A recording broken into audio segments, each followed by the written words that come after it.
Well, good day, everybody. It is wonderful to have you here. Welcome to episode 52. It is Friday, the 7th of May, 2021, from the lovely Cliffdale here in Durban, South Africa. Today, I will be answering the question, are humans just animals?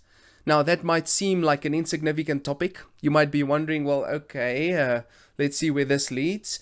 But let me guarantee you this, that this question lies at the heart of all of, or most of the modern problems in our world today. Please remember to send me any of your thoughts, questions, comments, contradictions, whatever you'd like to send me. And as time allows, I'll address them in future podcasts so that we can all learn and grow and make sense of this life that we live in. Now, how did this topic came out? Well, I've spoken a few times now already on this podcast about the differences between men and women.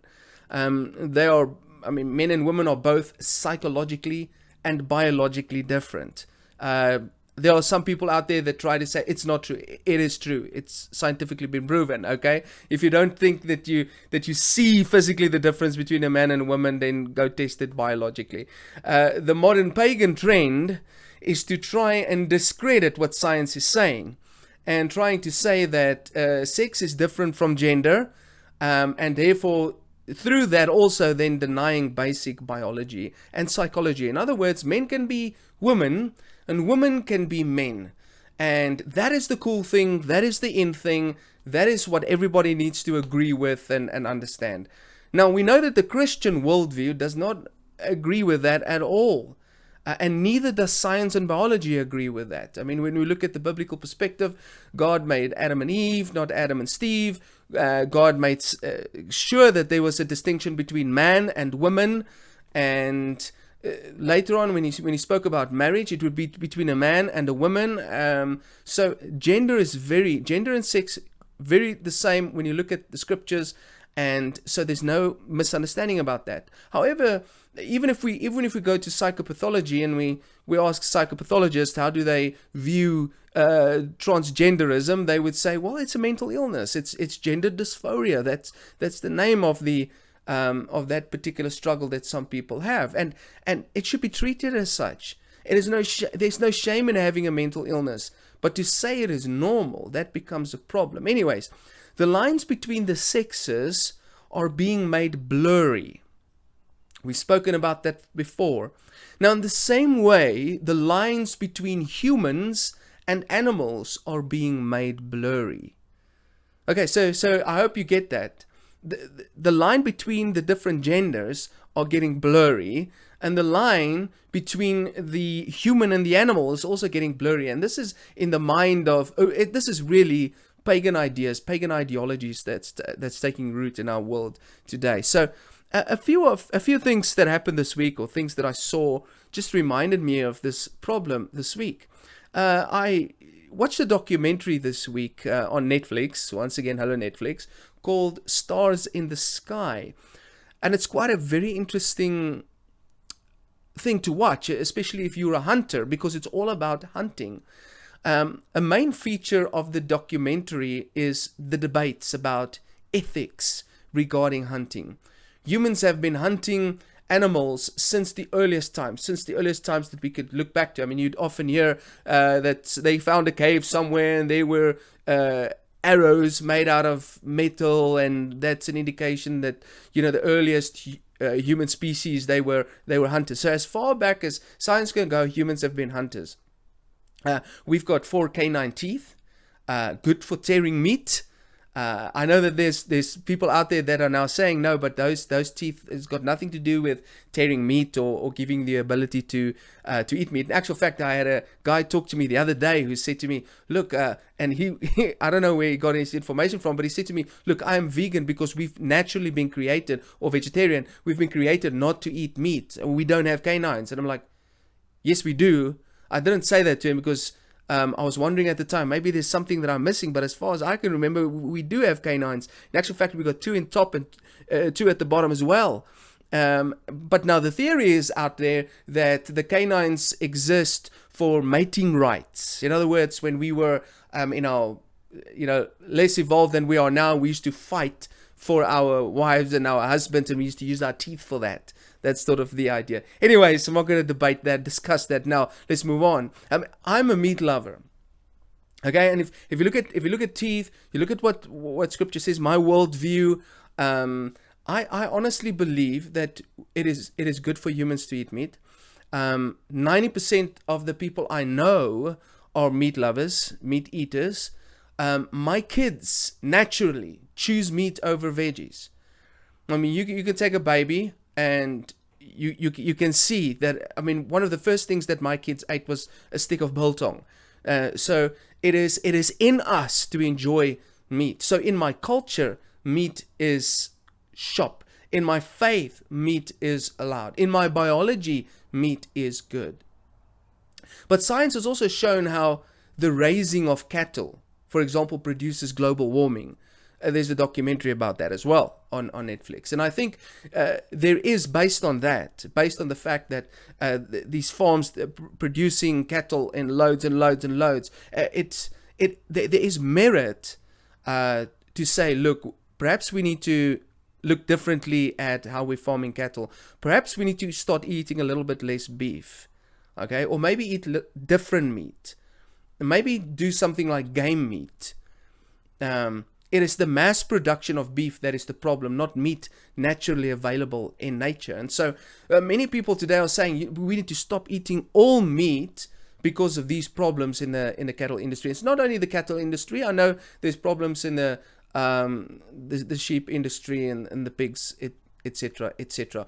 But very few people would criticize game meat. And that's what this documentary is about. This guy goes out, he hunts game meat. It's very healthy for you. And that deer running in the field is not causing global warming. It's rather what human beings do with animals on the planet that causes global warming. Anyways, in this documentary, some people opposing the hunting of deer for meat or the killing of any animal for human consumption says it is an ethical issue. In other words, when we're not talking now about global warming. I understand when people say, look, I'm going to cut off meat from my diet because I'm concerned about global warming. Okay, that's a fair enough different reason. But the people in this documentary, some of the philosophers, actually say, no, we mustn't be eating meat. It is unethical to kill an animal. In other words, it is immoral to eat meat. It is immoral to kill another being for you to eat. The one guy, the philosopher, he says, how can you kill another being that is a sentient being just like you? In the one point of the documentary, the hunter is asked a question: would you give up your life for a deer? Since the deer you are hunting is giving up his life so you can eat him, would you do the same for him? And I'm sitting there and I'm thinking, sure, that's an interesting question. The guy that answered the question said yes, he would. If it ever came to that, he would. But do you see where this argument is going? Do you see what this person is implying? This person opposing hunting claims that animals are sentient beings and so are we. In other words, humans and animals have equal value, equal authority, equal purpose on the earth. He claims that we need to treat animals the same way that we wish them to treat us. That, by the way, as you heard that I spoke about last week, is a teaching of Jainism. Jainism says one should treat all creatures in the world as one would like to be treated. And now that is a big debate for another day. Treat all creatures like you would like to be treated. So a poisonous snake comes across my lawn about to strike my kid. How would I like to be treated if I was him? I wouldn't want to be killed, right? You see, I mean, it gets so difficult. I mean, where do we draw the line? But then yesterday, I'm going to make comments on all of this in just a moment and bring it to a conclusion. Last night, myself and Alfreda, we were scrolling through some movies, looking for something to watch, and I saw this movie, and I've seen it a few times. Just the name, you scroll through Netflix and you see the things, and you never click on it because it just doesn't excite you. And so I went on to this one that's called The Bad Batch. Okay, Now we started watching it and then immediately decided to stop watching it. And this morning I watched a little bit more, but I still haven't finished it. I don't even think I want to. Okay, The Bad Batch. And I want to challenge you not to go watch it, okay? But there's a crowd or a colony of people in there, some desert place, and they eat humans. So serious cannibalism going on there. And there's another group of people that seems quite normal, another colony a few miles away. And but the leader of the cannibals, he's got a daughter, and she ends up in the camp of the normal people, the people that don't eat animals. Okay, and the place's name is Comfort. The Comfort place is the place where they don't eat humans, and there's the other place, the other colony where they do eat humans. Now, this little girl ends up in Comfort, so she was basically taken away from her dad. Now she's seen her father kill people, cut them up, and eat them. And human beings have probably been her diet as well. Now, when she finds herself in Comfort, in the normal colony, a lady gives her a little rabbit, a little bunny. And she's immediately intrigued by this bunny. She feels the bunny, cuddles it, carries it everywhere with her. And then at one point in the movie, they show where someone takes a bunny, kills it, slaughters it, and is going to eat it. And then they show the expression of this little girl's face. It's not her bunny, but another bunny, right? The expression on her face was so intense. She couldn't believe what she just saw. It was normal for her to eat a human, okay? It wasn't normal for her to eat a bunny. It was normal for her to see a human suffering, but not normal for her to see a bunny suffering. For me, this was very interesting because once again, there is a sly play here on the value of animals and the cruelty of humans. In a way, the movie was saying, if you are okay killing animals to eat, why are you not okay killing humans to eat? I hope you get that. Once again, it comes to the surface that people are increasingly starting to believe humans are just animals. We're just animals. You don't eat other humans, then why do you go eat a rabbit? Or why would you kill a chicken? Or why would you kill a lamb? How could you shoot a deer? You don't kill other humans, so then why would you do that? I hope you're getting the point, yeah. But why? Where does this idea come from that humans are just animals? Okay, and that we need to treat animals the same way as humans. Where does this come from? And is it true? Are we just animals? Let's look at the first question quickly. It comes from Charles Darwin and his Origin of Species. In other words, it comes from evolution. We are all animals because all of us come from the same primordial soup after the Big Bang. Okay? The school system that our kids grow up in now has been set up to teach our kids in an increasing manner that we are just animals. That is the natural outflow of evolution. We are just animals, okay? Now, let me just remind you from a Christian worldview perspective. It has been, well, from a scientific perspective, it has been scientifically stated by scientists that if evolution did happen, okay, as is claimed, it was a miracle and therefore evidence of God's existence. So even if evolution were to be true, there still had to be a divine hand in making it happen as it doesn't negate the idea of a creator. It doesn't negate the idea that there's miracles involved in the creation and the production of the world as we see it today. The Bible tells us that God has been created in God's image, that human beings are superior and above the animals. They're on top of the food chain. God gave human beings the authority to take dominion over the animals on the earth. God gave all vegetation and all animals, all fish and all birds of the earth for us to eat. Anything we rule over we can eat, and it is good for food. That does not mean we have the right to abuse our responsibility and that we can exploit and abuse nature. Therefore, I think Christians should be very supportive of nature conservation. However, it is a pagan idea to claim that humans are just animals. So let me just summarize what I've just said in case I lost you somewhere along the line. The reason why many people believe that humans are just animals is because of evolution. Okay, because we come from animals, according to the theory of evolution. But we've got to keep in mind most of the people who believe that come from an atheistic worldview. They don't believe that God was involved in the process of evolution, and so they take the ideas and the theories of evolution to be fact. But scientists themselves who study evolution say it's impossible for evolution to have occurred without a miracle. So even if evolution was true, we still need God. And if God exists, even if evolution is true, God made the process of evolution take place. If evolution is true and God exists, then surely we need to respect what God says, and God says that human beings are above the rest of the creation. Okay, and has been given dominion to rule over creation. And if we look at our world today, yes, we do rule over creation. We have to decide to preserve certain species, to protect certain species.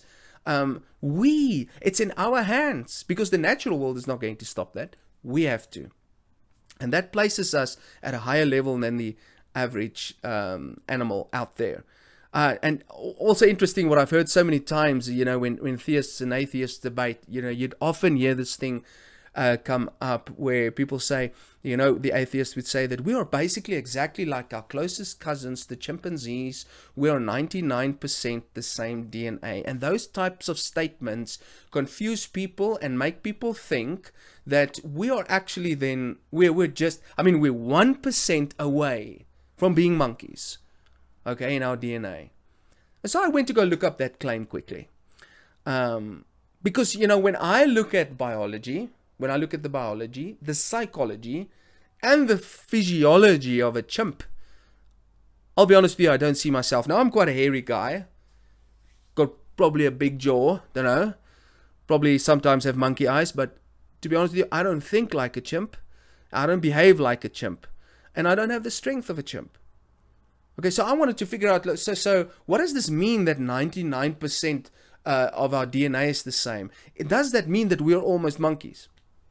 Okay, so anyways, so what I found is what I found quite interesting is that you can go actually check out this video on YouTube, and it's called "Are We Really 99% Chimp?" Now, I don't have time to go read dissertations on this, so I just check out the basic facts that's back-upable out there. What's interesting in that video is that it turns out that we are 50% the same DNA as bananas. Does that mean that half of me is like a banana? And that we are 80%, we share the same genes with dogs. Does that mean that I'm almost a dog? No, not at all. In that short video, you will see it is not as simple as they make it sound. And it doesn't mean what most people out there think when they hear this claim. The truth is that scientists have not even come to the bottom of understanding DNA. Chimps are inferior to humans in every aspect of life, except perhaps in strength. What am I trying to say? I'm trying to say that just because people claim chimps are 99% similar in DNA with us, does not mean they are close to being human, and therefore they are not in the same category as human. There's another thing that I also think is important to just talk about briefly, and that is that animals differ from humans on ethics and morality. I mean, if you want to know what's the difference between a human and animal, clearly there would be the difference of ethics and morality. And this is one of the key issues that I find very contradictory with atheism. Atheism, that is the worldview that claims that humans are just animals. But if that is true, humans and animals should have developed similar morality, wouldn't you say? If we are the same, then we should have the same morality. Yet nature tells a different story. Animals kill animals, right? They kill animals of the same species, okay? But we don't call it murder. Male sharks copulate with female sharks, but we don't call it rape. Meerkat pups are often killed by dominant mothers in the group, but we don't call it infanticide.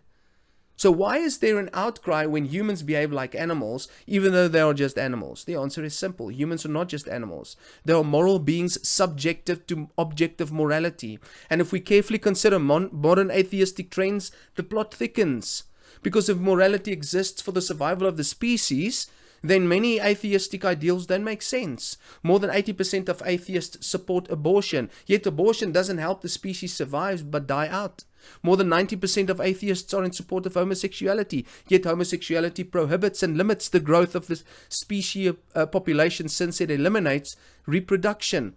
More than 70% of atheists support transgenderism to the full extent, yet 40% of transgender people will attempt suicide, which shows that transgenderism results in working against the evolutionary desire for the species to survive. Clearly, there's no evolutionary basis for objective morality. And in other words, let me just go back again quickly. So if God does not exist and we are just animals, then animals, all of us, should have the same form of morality, but we don't. Okay, rape and killing and murdering in the animal kingdom is normal. Okay, but in the human realm, it is not normal, it is not good, we fight against it, and there is clear evidence that humans have a different type of morality, that humans have ethical standards, that tells us about a consciousness that only can make sense if there's an objective morality, which is God. Now, just a third point to just quickly deal with.